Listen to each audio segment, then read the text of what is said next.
We're going to now move to Vajra Ma. She's president of Shakti Moon Foundation and a Dianic Priestess, teacher of body-based feminist spirituality. She's talking about how and why patriarchal religious ideology oppresses women and divides us from our bodies and each other.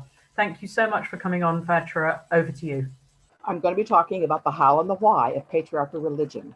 And we have to see this, first of all, in the context of the hundreds of thousands of years that predate patriarchy. Hundreds of thousands of years of matriarchal indigenous cultures, mother and woman-centered cultures, and in contrast to actual spirituality. Let me define spirituality as I'm using it. Spirituality is a relationship to everything. It's the story we tell ourselves about what our relationship is to each other as human beings, and what our relationship is to the earth, the plants, the animals, the elements, and to the cosmos. But religion, as I'm using the word, and especially patriarchal religion, severs us from actual spirituality. It is based in severing us from reality with concepts, false concepts. So patriarchal religion is antithetical to spirituality, and it oppresses women by severing us from connection to our own bodies and from reality. And how does it do this? This is the main point. It does it by purporting a preposterous lie, a complete reversal of reality. And I call it the original lie. There is no original sin. There's an original lie, and it is male birth. The lie of male birth. So you have, and the more outrageous a lie is, the easier it is to gaslight people to allegiance to it. And we're seeing this outrageous lie playing itself out now into its nth degree in the end game. Gender identity is the end game of that original lie, male birth. So male birth, we see it in Christianity, in the Bible, as a male God creates a man, and out of a man he creates a woman. How many times do you want to get removed from reality? The great reversal is the key to patriarchy, as Mary Daly told us many years ago. The great reversal. If you want to know the truth, just reverse what patriarchy tells you. You also have it in the Greek mythology. You have Zeus, who swallowed the goddess of wisdom, Metis, while she was pregnant with Athena. And then he supposedly gave birth to Athena out of his forehead. How far away do you want to get from the reality of where birth happens?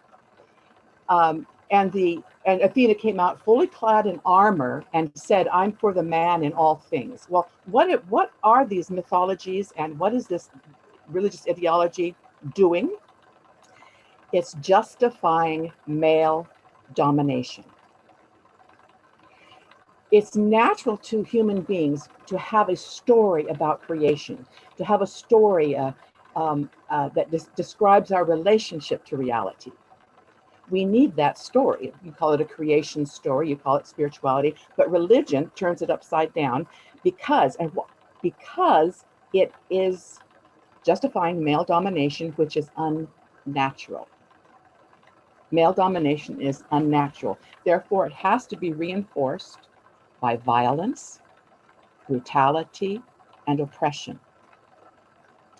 I'm going to read, the crux of patriarchal religion is division and separation. I'm reading from just an excerpt from my essay in Female Erasure, which I highly recommend, Ruth Barrett's anthology, 49 authors, on what you need to know about gender politics, war on women, the female sex, and human rights.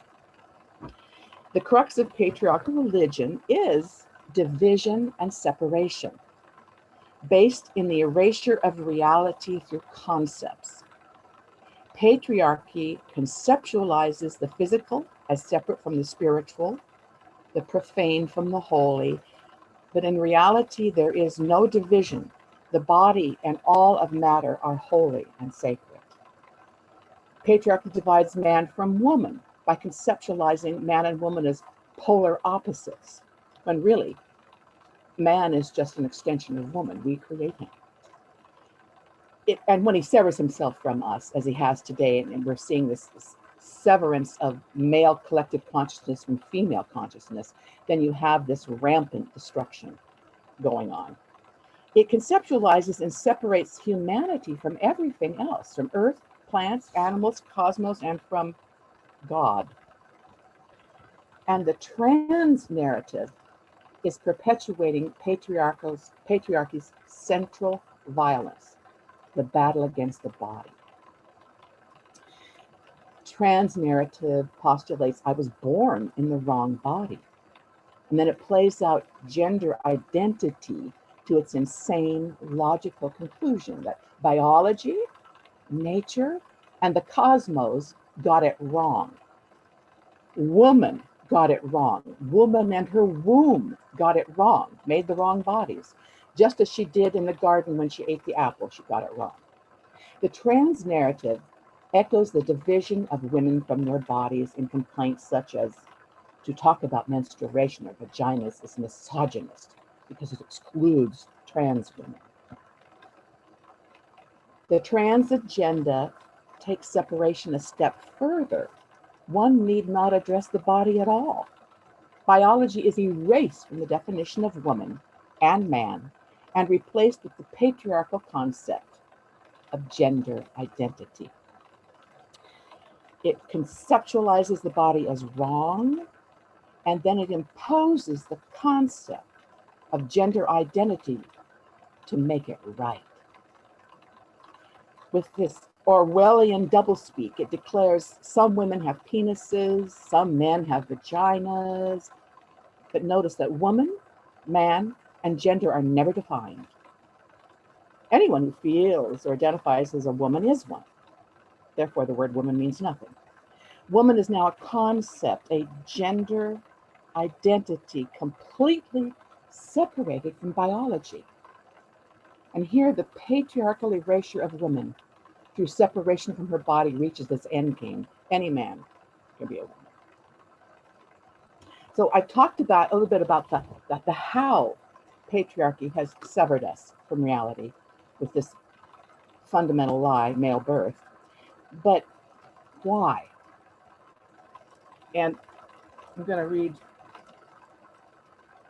another plug from the Women's Collective, which is a publication of our Shakti Moon Foundation, the opening paragraph. And this is such an important key. The amount of intimidation, domination, force, and violence being perpetrated against women is evidence of how much power we really have. This is the reference for the Women's Collective or Women's Collective Consciousness, women's power rather than the victim roles or even the struggle. Yes, victimization is happening, but victimhood is no absolute, and it can't be our starting point. It doesn't give us vision. If we start with victimhood as our reference for crafting a solution, we'll never find one. We have to look at the underlying reason why the millennia of war against women is even waged. And that reason is women's power. What is power? I like Judy Grant's metaphor. She says, you can plant an apple seed, you can help the tree grow, you can water it, you can harvest apples, you can cut the tree down, you can poison it, you can burn it. You can't make an apple. Only the apple tree has the power to create an apple. Everything else is force or control. And we're living now under that force or control against women's power to create life. We know that fundamental to feminist theory is we are oppressed because of our reproductive power. So therefore you have to have this lie of male birth to usurp women's power. Zeus swallowing Matisse and giving birth to Athena, a total justification of male usurpation of women's power. But the man doesn't have the power, he just has control. And what you can't control life. So what you can't control, what he can't control, he'll destroy. And that's what we're seeing happening. Women are being destroyed and the ecosystems are being destroyed. This is the point I want to make too, is that all forms of male violence are a manifestation of male impotence in the face of women's innate power. When a woman is raped or beaten, that is a sign of male impotence. It's done out of male impotence in the face of women's power. Whenever any of us get the male gaze, that self-entitled male gaze, it's because of male impotence. Prostitution and pornography are based in male impotence. I believe there's a solution to this. And what is that solution? It is awe. Awe. Awe is defined as a feeling of reverential respect mixed with fear or wonder. So we have two choices when we're in awe. And a man should, the humanity used to be universally in awe of women's power. Because you look at the archaeological record, you see hundreds of vulvas inscribed in caves and rocks. You see globally in every continent, you see the open display of the vulva called the Shilanagid. The open display of the vulva out of reverence for the power of woman to create life. But you have a choice. In awe, you're either going to revere and respect and surrender to that, or you're going to react in fear. And fear, you're going to try to control and dominate. And that's what we're living under now. The fear of woman, misogyny, the fear and hatred of woman. Mainly it's the fear. Men need to surrender back into reverence to the power of life that women carry. So feminist theory tells us that we are oppressed due to our reproductive power. Yes, but it's even more than that. It's everything that unfolds from that. What unfolds from that when it's natural authority, the natural spiritual authority of woman. I want to get to that in a minute. I'm going to explain that in a minute, but I want to go back to the power of the womb. The womb is not just a physical creator. We create physical babies. Now, I've never been pregnant. I've never had children. I never particularly wanted to have children, but I feel very motherly about many things. I feel like I'm a mother of humanity, as every woman is. We create humanity. So this motherhood is not just physical. The other power that the womb has is the power of visioning. It's a spiritual source. And women have known this for millennia. We would gather into moon lodges together and bleed together. Because when we're bleeding, we are being pulled in menses. We're being pulled down into the womb. And we're in a death cycle. We're in that liminal space between life and death. The veil between life and death is thin. The egg is dying, the blood is shedding out of us, and we are in this between dawn and dusk is a very potent time in the daily cycle. Just the same way, in the same way, this cycle of death is a potent time of visioning. We're in a dream state, a natural meditative state, and we are able to vision the future. From that death, we're going into new life. In a couple of weeks, from there, we'll ovulate, right, into new life. So we're going into the future, and we're able to vision the future. And women used to come together and vision the future together. The womb is a portal of wisdom for guidance of humanity. And if you haven't experienced this wonderful, your menses is positive, it's because you've been severed from it by the lie of male birth. I'm coming to the end here. I can't go into the full natural spiritual authority of woman. You can get in the book, From a Hidden Stream, The Natural Spiritual Authority of Woman, and I described what that really means. If you author life, you have authority over it, but it's based in responsibility and relationship.